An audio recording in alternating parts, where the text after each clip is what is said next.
Hibou et bon lundi. Merci. Dans ma vidéo 6 astuces pour des photos plus créatives, je vous avais parlé de la tendance tout à fait naturelle qu'a notre cerveau à apprécier ce qu'il a déjà vu. Et ce qui explique pourquoi souvent on prend un peu tous les mêmes photos sans s'en rendre compte parce que la tentation est trop grande pour nos feignasses de neurones en fait. Des montagnes encadrées dans l'ouverture d'une tente, le chocolat chaud à travers une vitre et les allées d'arbres bien symétriques sont en effet de grands classiques. Et l'an dernier, en fait, j'ai découvert un compte Instagram qui justement partage ce genre d'images jumelles vues et revues, mais on peut pas se mentir, vachement belle quand même. Il s'appelle Insta Repeat, porte bien son nom.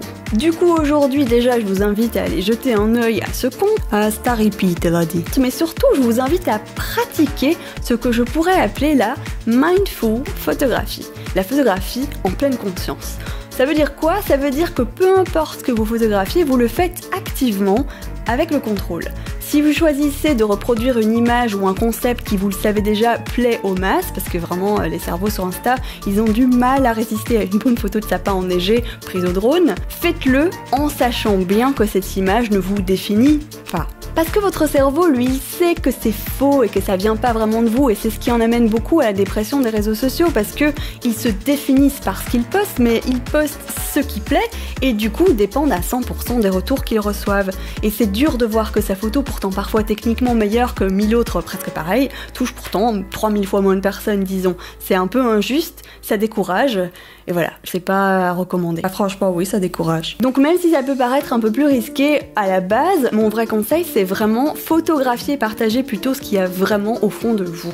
Ce cadrage un petit peu bizarre, ce concept personnel, vous pourriez vous dire que ça plaira à personne, mais un jour, vous recevrez ce commentaire d'une seule personne qui aura été touchée par votre image, et cet unique retour vous touchera droit au cœur, sans générer la dépendance dangereuse qui vous guette si vous photographiez et postez, guidé par des compulsions collectives, disons.